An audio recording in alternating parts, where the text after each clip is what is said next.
सुप्रभात बच्चों, कैसे हैं आप सब? आशा करती हूँ आप सब बहुत अच्छे होंगे। बच्चों, मेरा नाम पायल अग्रवाल है, मैं हूँ आपकी हिंदी की अध्यापिका। आज हम पढ़ेंगे बच्चों पाठ 4 सर्वनाम और उनके प्रकार के बारे में। सर्वनाम क्या होता है बच्चों?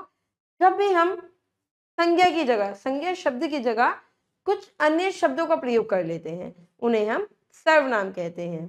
जैसे मैंने आपको बोला रमेश जा रहा है, रमेश खा रहा है, उसके बाद रमेश पानी पिएगा, ठीक है, रमेश खेल रहा है।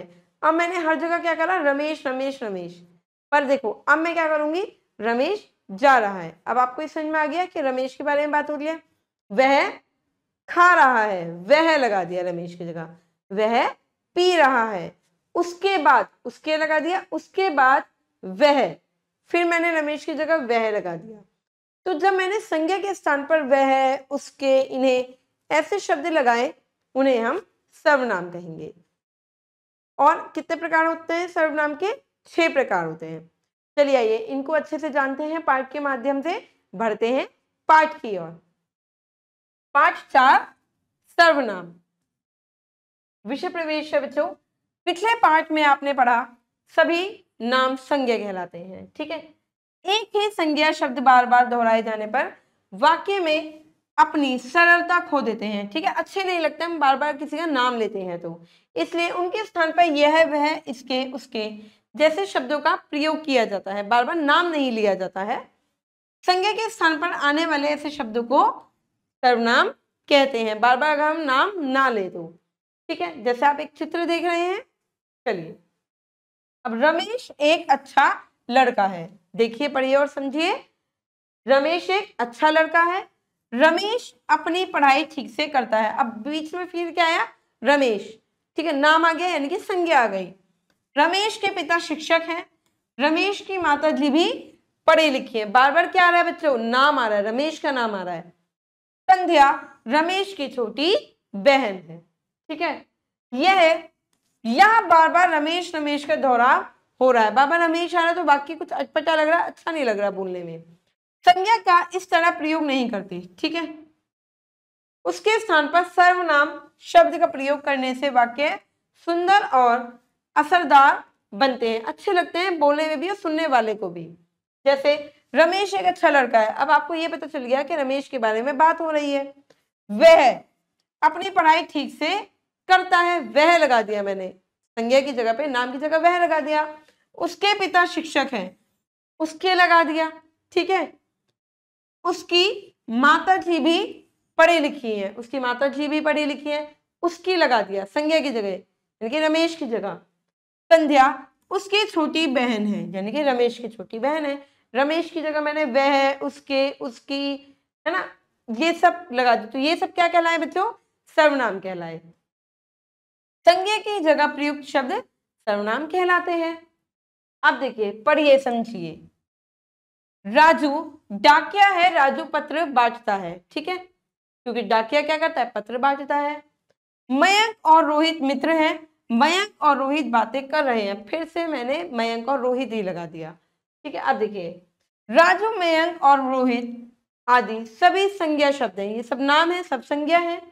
पहले वाक्य में राजू शब्द था, दूसरे में मयंक और रोहित शब्द का दोहराव हो रहा है, बार बार आ रहा है, 2 बार आया है, ठीक है।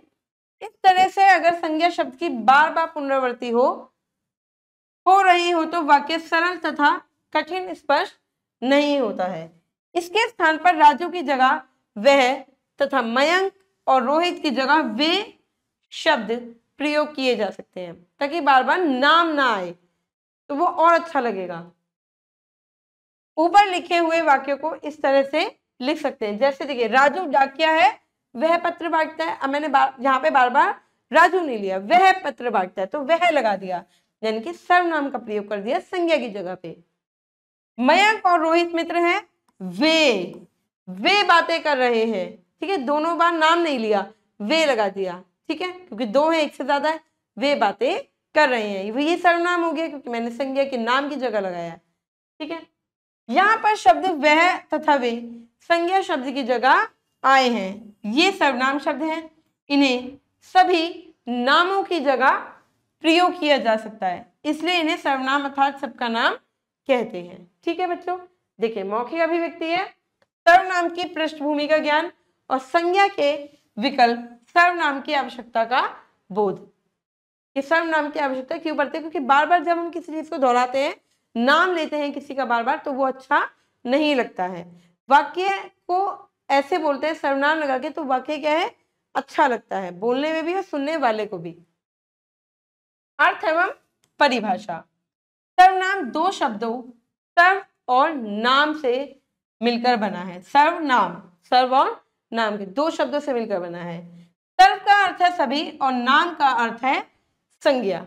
ठीक है, इस प्रकार सभी संज्ञाओं के बदले प्रयुक्त होने वाले शब्द सर्वनाम कहलाते हैं। ठीक है बच्चों, हिंदी के मूल सर्वनाम शब्द 11 हैं। कौन कौन से हैं? देखिए, मैं, वह, क्या, तुम। क्या भी क्या है? सर्वनाम ही है। जो, कोई, आप, कुछ, यह, कौन और उसको, ये सब क्या है बच्चों? 11 सर्वनाम है। ठीक है, देखिए सर्वनाम के प्रकार को जानेंगे। मुख्य रूप से सर्वनाम 6 प्रकार के होते हैं। कौन कौन से? पुरुषवाचक सर्वनाम, पुरुषवाचक सर्वनाम, निश्चयवाचक सर्वनाम, अनिश्चयवाचक सर्वनाम, संबंध, जिसमें संबंध बताते हैं, संबंधवाचक सर्वनाम, निजवाचक सर्वनाम और प्रश्नवाचक, जिसमें प्रश्न पूछा जाता है, प्रश्नवाचक सर्वनाम। चलिए, अब सबसे पहले हम जानेंगे पुरुषवाचक सर्वनाम क्या होते हैं। जिन सर्वनाम शब्दों का प्रयोग बोलने वाले, सुनने वाले या अन्य व्यक्ति के लिए किया जाता है, वे पुरुषवाचक सर्वनाम कहलाते हैं। जिन सर्वनाम शब्दों का प्रयोग बोलने वाले, सुनने वाले या अन्य व्यक्ति के लिए किया जाता है, उसे पुरुषवाचक सर्वनाम कहते हैं। जैसे मैं, तुम, वह आदि। मैं, तुम, वह आदि पुरुषवाचक सर्वनाम है। कौन सा? मैं, तुम, वह आदि, यानी कि अपने लिए भी, आपके लिए भी और दूसरे के लिए भी। ठीक है, देखिए अब हम जानेंगे निश्चयवाचक सर्वनाम। निश्चयवाचक कैसे? जब निश्चित हो जाता है कि ये मेरा है, ये मेरा पेन है, ये निश्चय है कि ये मेरा पेन है, ये मेरा घर है, ठीक है, यह मेरी किताब है, निश्चय है कि मेरी किताब है, तब वो निश्चयवाचक सर्वनाम हो जाता है। जो सर्वनाम शब्द किसी निश्चित व्यक्ति, वस्तु या घटना की ओर संकेत करे, उसे निश्चयवाचक सर्वनाम कहते हैं। जैसे ये मेरा घर है, भाई पता है उसको ये मेरा घर है, निश्चय है कि ये इसी का घर है। ठीक है, अनिश्चित, जब कुछ भी निश्चित नहीं होता, जब निश्चित नहीं होता, अगर कोई बाहर आपके गेट पे खड़ा है तो हम बोलेंगे कोई आ रहा है, कौन आ रहा है ये नहीं पता, अनिश्चित है, हमें नहीं पता कौन है। अब कोई आप सबसे पता नहीं कितने केले, पता नहीं, अनिश्चित है, पता नहीं कितने हैं। ठीक है, ऐसे जिन सर्वनाम शब्दों से किसी निश्चित व्यक्ति अथवा वस्तु का बोध न हो, उसे क्या कहते हैं? अनिश्चित सर्वनाम कहते हैं। जैसे बाहर कोई खड़ा है, अब कोई खड़ा है, पता नहीं कौन खड़ा है। ठीक है, दूध में कुछ गिर गया, पे क्या गिर गया ये नहीं पता, पर दूध में कुछ गिरा हुआ है। ठीक है, पर क्या गिरा ये नहीं पता, अनिश्चित है। संबंधवाचक, जब संबंध बताते हैं, कोई वाक्य में संबंध आ जाए। ठीक है, जो सर्वनाम शब्द वाक्य में प्रयोग के लिए दूसरे सर्वनाम या संज्ञा शब्द से संबंध बताने के लिए प्रयोग किए जाते हैं, वे संबंधवाचक सर्वनाम कहलाते हैं। जैसे जिसकी लाठी, जिसकी लाठी, उसकी भैंस, जिसकी, उसकी, जिसकी लाठी थी, उसकी भैंस, संबंध है। ठीक है, अब निजवाचक सर्वनाम, जब अपनेपन का ज्ञान होता है। ठीक है, अपनेपन का बोध हो। जिन सर्वनाम शब्दों का प्रयोग कर्ता के साथ अपनेपन का ज्ञान कराने के लिए किया जाए, उन्हें निजवाचक सर्वनाम कहते हैं। कर्ता के साथ, करने वाले के साथ, अपनेपन का। ठीक है, जो कार्य कर रहा हो, जैसे स्वयं, खुद, अपने आप ही, स्वयं ही, अपने लिए। ठीक है, उसे हम क्या कहते हैं? अपनेपन का जो बोध कराते हैं, निजवाचक सर्वनाम। ठीक है, प्रश्नवाचक, जहां पे प्रश्न पूछा जाता है, इसके नाम से स्पष्ट है, प्रश्नवाचक। जिन सर्वनाम शब्दों का प्रयोग किसी व्यक्ति, जीव, वस्तु या स्थान के विषय में प्रश्न करने के लिए किया जाता है, उसे प्रश्नवाचक सर्वनाम कहते हैं। जैसे यह किसकी पुस्तक है, भाई पता पूछ रहे हैं किसकी पुस्तक है, उत्तर मिलेगा, मैं पूछ रहे हैं ना, प्रश्न पूछ रहे हैं किसकी, तो ये प्रश्नवाचक है।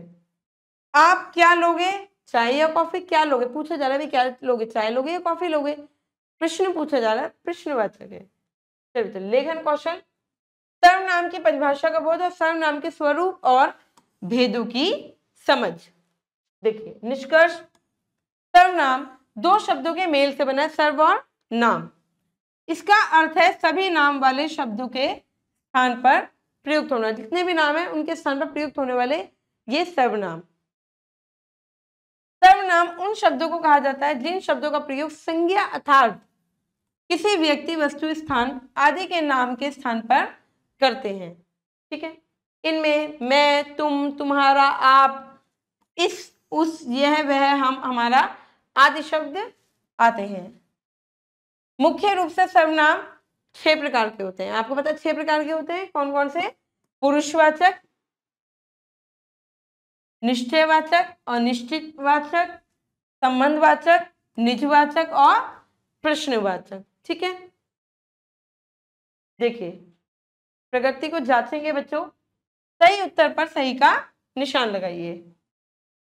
संज्ञा के स्थान पर प्रयोग होने वाले शब्द कौन क्या कहलाते हैं? सर्वनाम कहलाते हैं। सर्वनाम के कितने भेद होते हैं? 6 प्रकार होते हैं। स्वयं और खुद किस सर्वनाम के भेद हैं? निजवाचक, स्वयं और खुद निजवाचक सर्वनाम के। चलिए बच्चों, ये लिखित, ये प्रश्न उत्तर है, ये आपको खुद से करने हैं। पाठ से आ गया, निम्नलिखित शब्दों का अपने वाक्यों में प्रयोग कीजिए। देखिए वह, अब वह से आप क्या वाक्य बना सकते हो बताइए?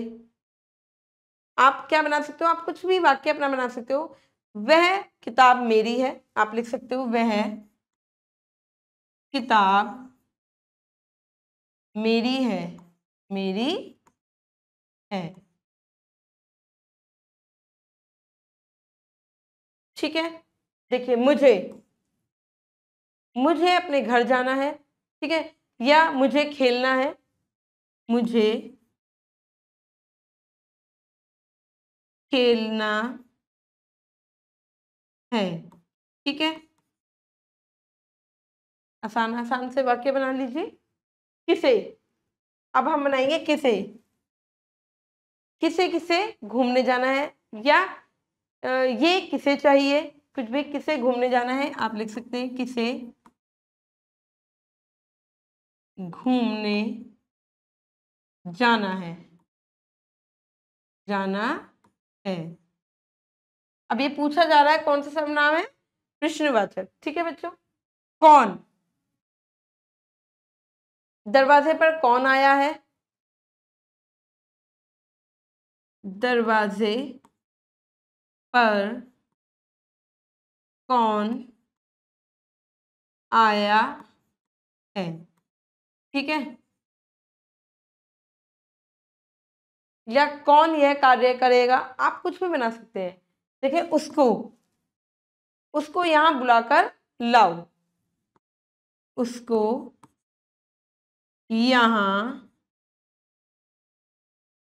बुलाकर, बुला कर लाओ। ठीक है बच्चों, ये आप ऐसे सेंटेंस, ऐसे वाक्य अपने आप बना सकते हैं कुछ भी।